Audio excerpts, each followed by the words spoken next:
Bonjour, pour l'insoumission, aujourd'hui on est avec Françoise, militante dans le sud de l'Essonne. On est aujourd'hui à la réunion publique de l'Institut Labo ici pour la présentation du nouveau livre Extrême droite, la résistible ascension. Pourquoi est-ce que tu es venue cet après-midi? Je crois que quand on est de gauche, on ne peut pas ne pas être sensible à cette question. Alors le titre est quand même plutôt optimiste, puisqu'il y a marqué résistible ascension, c'est-à-dire qu'on peut y résister, et que on vient aussi pour trouver des idées complémentaires aux nôtres, pour essayer de lutter contre un phénomène qui n'est pas nouveau, mais qui est quand même en expansion, moins tel qu'on nous le propose dans les médias. Il y a des failles que tu arrives à visualiser spécifiquement dans l'extrême droite qui nous permettent de lutter contre? Je dirais que les failles que moi je vais retenir, c'est que l'extrême droite est quand même très liée au milieu financier et très largement financée aujourd'hui par ces milieux financiers.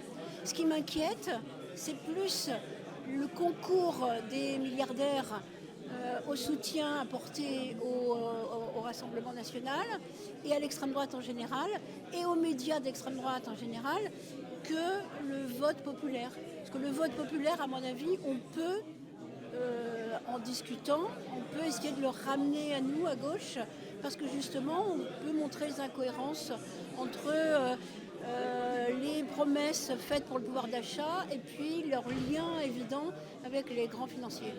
Donc ce qui m'inquiète le plus, c'est qu'on n'est pas tout à fait à armes égales en matière de financement des partis politiques, et que quand on voit Trump arriver avec ses gros dollars, venir soutenir en Allemagne par exemple un parti d'extrême droite, on peut s'en inquiéter parce que là, les armes, elles sont difficiles à éloigner. Voilà. C'est une des principales failles qui me paraît difficile à contrer quand on est de gauche, parce que de gauche, on n'a pas beaucoup de milliardaires derrière nous, quoi. Voilà.